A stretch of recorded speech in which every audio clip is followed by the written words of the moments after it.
asalaamaaleykum mbokk yi safoo seen chaîne bii di Métier Plus am mbégte bànneex ak contentement di leen dalalaat seen beneen numéro émission école des métiers comme niñ ko baaxoo di defee école des métiers day seeti école yi yëngatu si wàllu formation professionnelle tey nag ñu ñëw fii si Mbao Villeneuve seet si woon waa ISMOD ñu yëngatu si wàllu stylisme ak modélisme kon nag ñu àndandoo dem ci biir xool lañ ñu woon. Ok, c'est inspiré d'une dose.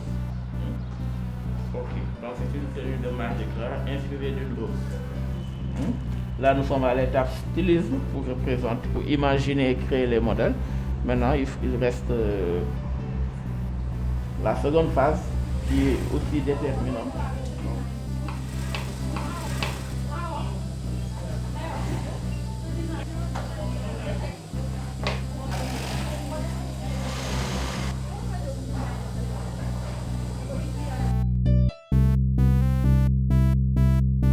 Sega Mané man may directeur ISMOD benn école de mode bu ñu créé en 2005 nekk fii à Dakar et à Mbour.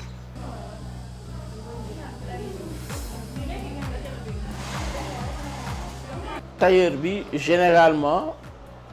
doo ko gis muy teg par exemple di dessiner modèle bi balaa moo kaa réaliser. Tailleur bi da ngay dagg léegi ñëw ko léegi soo paree soo ko jël mesure taxale. te am na différence bu bëree sax te fii nii sur mesure lañ koy def te couture cachée la mën nga ko sol ci biir mën nga ko sol ci biti par rapport ak tailleur. matière au stylisme par exemple bon di nga jàng essentiellement dessin de mode di ngay dessiner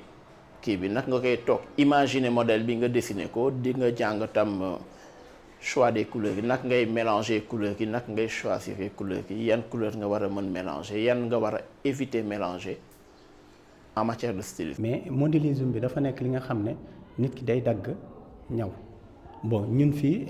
école de formation dañuy def traçage bi mooy da nga koy def après ça étudiants yi ñu tracé ñoom tamit après mu def coupe bi après couture waaw loolu mooy modélisme bi. stylisme bi mooy dañuy dessiner au tableau mais dañuy defaale mooy design bi léegi design mooy da ngay dessiner modèle yi nga xam ne yi nga bëgg nga dessiner ko ba pare après ci base boobu nag ngay defee modélisme bi.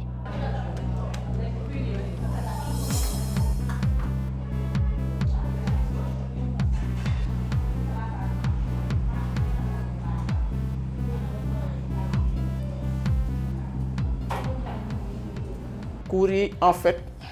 deux aspects la aspect théorique ak aspect pratique mais il y a plus de pratique que de théorie mais xam nga mënoo def pratique sans def tam tuuti théorie de ce fait am na pratique mooy majorité bi mais tam am na théorie donc c'est très lié donc mais c'est une formation qui est pratique à 80% au moins voilà. matières yi comme par exemple am na modélisme am na stylisme am na accessoire mooy defar saag yi ak kii nu mu tuddati saag daal chapeau bracelet yëpp am na ci biir loolu mooy accessoire bi.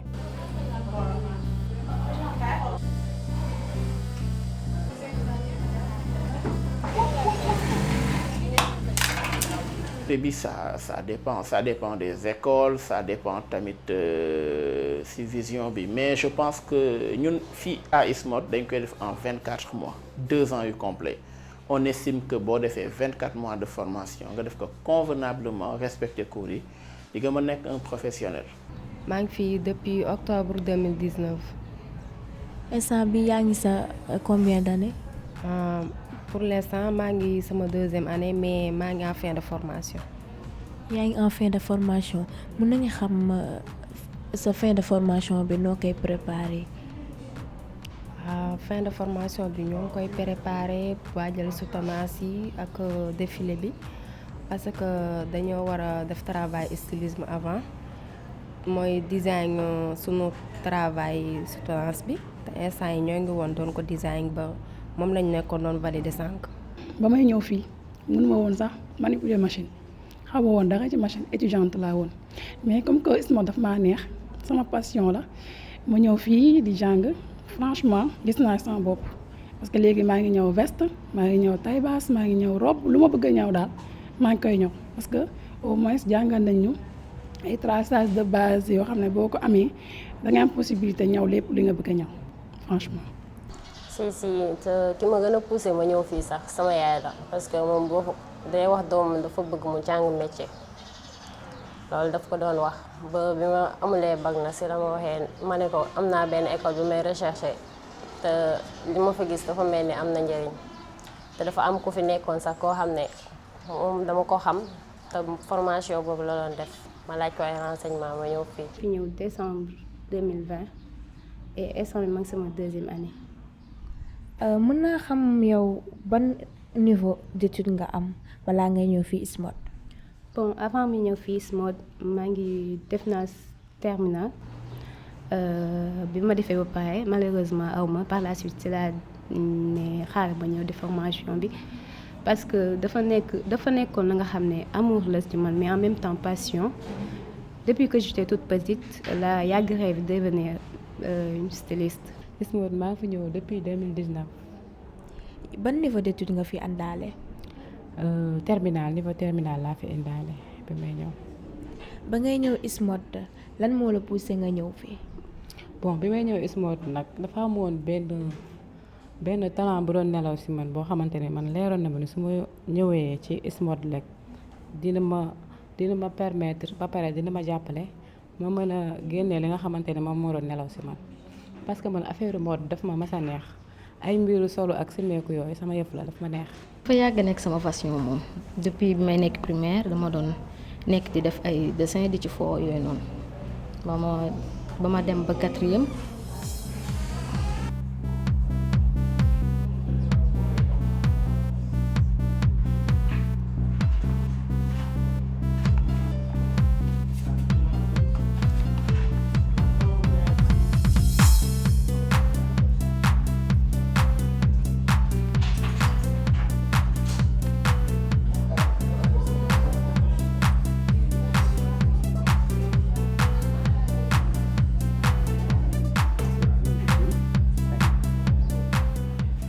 relation moom kii na trop nag parce que foog nga amante relation ak étudiants yi pour tamit nga may leen courage pour mun a jàng parce que métier bi du question li nga xam ne yow da ngay ñëw wala rester wala dem sa yoon non il faut que nga am affinité ak élèves yi ak tamit nangu li nga xam ne mooy bon ngeen échangeante quoi échange la rek. relation ak professeurs yi mu amuñ benn problème ak professeurs yi parce que professeurs yi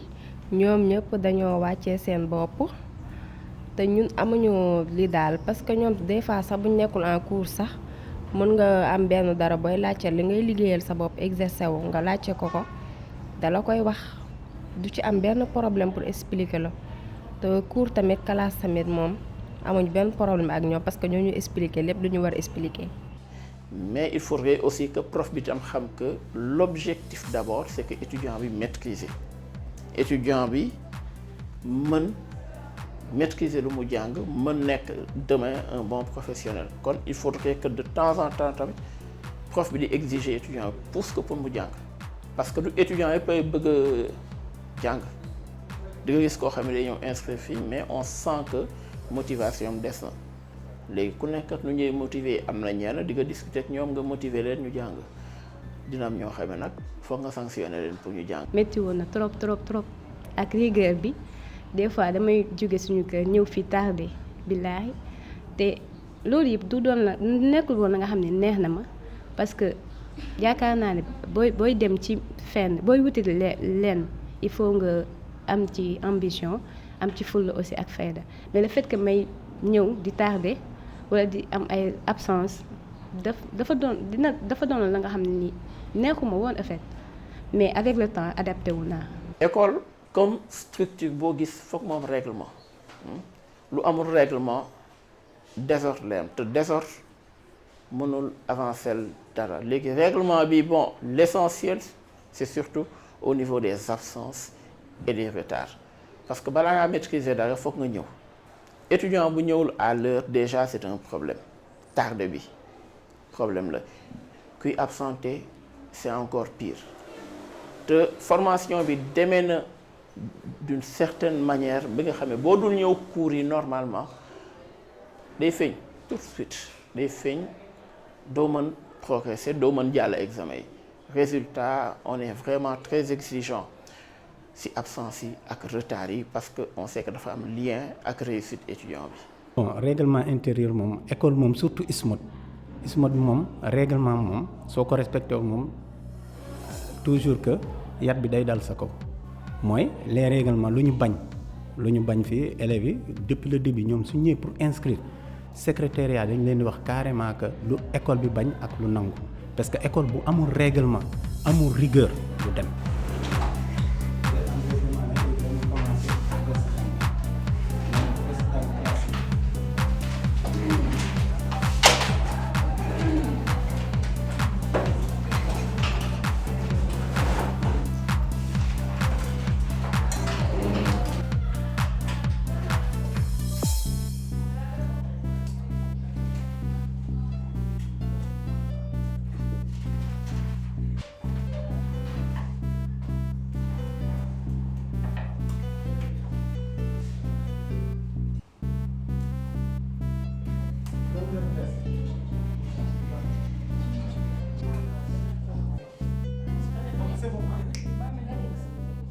bi ma fiy ñëw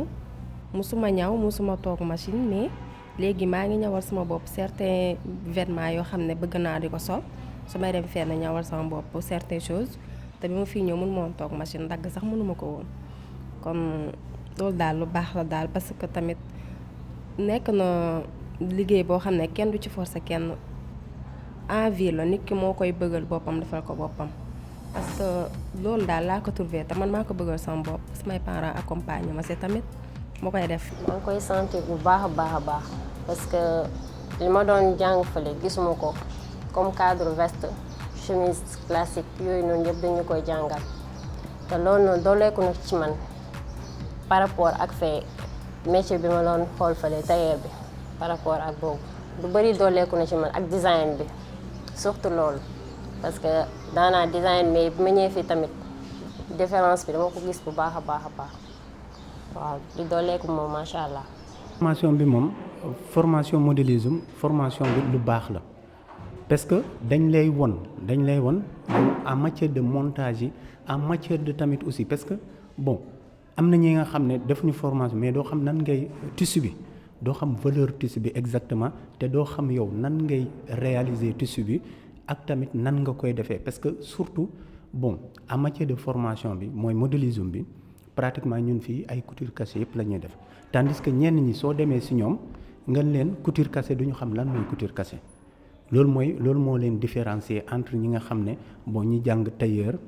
sur les marchés ou bien ak kii bi ku def formation bokkul. ISMOD je peux dire que dama ñëw pour mottali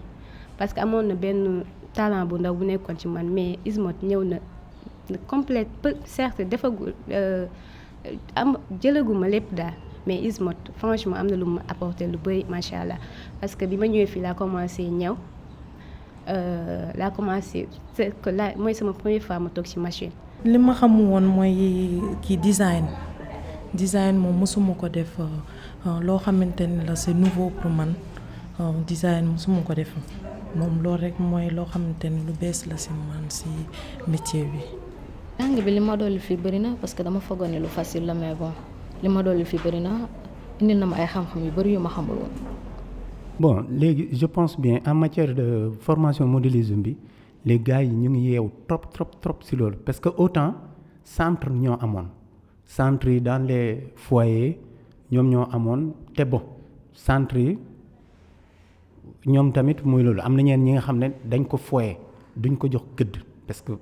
absenté heure bu ko neex mu ñëw heure bu ko neex mu toog këram loolu man def naa ci ay visite ma gis ko mais léegi tandis que léegi dafa bëri ay privé kon dafa bëri ay privé yaa ngi fi mais tamit aussi qualité la parce que jàng bi am na ñu bëri du question walla sànni xeer walla ou bien consort mais am na ñenn ñi nga xam ne dañuy ubbi ñu ne dañuy former ay jeunes mais dañ ci duñ ko kii quoi duñ ko respecter du am benn règlement te métier bi mooy métier bi nga xam ne man moom xaw ma na la mais dama ko jàppee métier bu noble parce que léegi léegi au moins nit ñaa ngi ñëw nit ñaa ngi évolué wu jóge na fee génn fële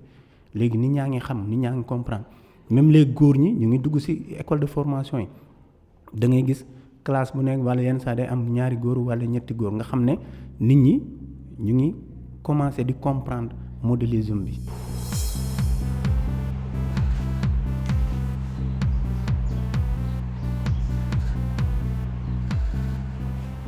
formation bi lan nga am bébét def ba xam da nga bëgg a ber sa daara da nga bëgg a dem defi stage jàngaat dolli ci sa xam-xam. si dëgg la parce que jàng bi daf loo xam ne da nga koo bëgg loolu moom toujours boo koy def da nga ciy sentir sa bopp da ngay nekk à l'aise ndax dafa nekk loo xam ne kenn forcé loo yaa am envie def ko da nga ci am amour daal dëgg la tamit. am nañ ay projet suñu paree bëgg ku nekk bëgg nga ubbil sa bopp dara loo xam ne yaa ko moom dafay doon lu mag tamit mais pour man sama xalaat bu gàtt ñëw rek ubbi dara loo moom tamit pour man dafa teel daal fa nga wut expérience tuuti comme dam uti ci ñeneen ñi expérience dolli ci li nga xam ba pare comme ça boo ubbilee sa bopp fekk ne di nga mën a dem daal di nga fekk am na dara loo jot a xam ba pare. diplômé bu pare nga bëgg a garder un certain lien avec l'école bëgg ñu gunge la accompagner la ñun on est là pour ça on a même créé une structure bu ñu tuddee Balafon Events pour mën di assister diplômé yu pare mais il arrive que tam diplômé yu pare mu jël voie décider bañ a nekk en collaboration avec l'école mën nga tam dem si les grandes usines de confection mais foofu soit tam di nga fa nekk styliste wala modéliste tout comme mën nga dem par exemple liggéey même dans les structures dans les médias. lu ma leen di wax moom mooy ñun ñëpp bon ku nekk foog nga def même si c'est pas modélisme bi rek mais métier dafa baax si nit métier soo mënee sa métier yow sa buuru bopp nga parce que métier bi de doo chômer. parce que da ngay jàng sa métier nga mën ko mais aussi tamit nga respecté ko parce que mënoo ñëw di jàng métier ou bien nga koy fooyee wala ou bien ngay def leneen bien vrai que am na ñi nga xam ne bon seen mentalité ñëwuñu pour jàng. formation bi nag yomb na yombul lenn rek moo la ci génne mooy nga am volonté parce que àdduna lépp loo ci dugg soo amee volonté rek mooy loolu da nga ciy génn. ñi nga xamante ne amuñu métier aussi ñu dem xooli yeneen métier yu ñu mën a def. wala bon ma conseille ñu ñoo def stylisme parce que baax na te am na avenir te boo ci defee sa xel ak sa concentration di nga réussir. ne ku amul métier du ma ne perte nga mais di nga sonn parce que boo amee sa benn métier bu comme genre stylisme wala modélisme soo amee sa benn machine comme ni ma ko waxee rek yàlla dina ci defal sutura parce que boo xoolee instant bi mooy tendance ci dëkk bi ku ñëwluwul yaa ngi maquillé wu. toujours que damay dellu si parce que. am na pays yu bëri yi nga xam ne tey formation modélisme bi ak stylisme bi modélisme bi gouvernement bi da siy taxaw parce que gouvernement bi da siy taxaw tey il y a combien de jeunes ñi nga xam ne ñuy def seen formation mais après du aboutir mais je pense bien si dañoo may gëdd affaire yi ñu joxe ñu un peu de pouce rek gars yi dinañ si génn. mbokki téléspectateur Métier Plus mbégte la woon di ànd ak yéen ci seen biir émission école des métiers àndoon ci ak waa ISMOD ñu nekk fii ci Mbao Villeneuve nekk institut de formation en stylisme et en modélisme kon nag mbokk yi ñu leen jox dig daje ba beneen yoon incha allah.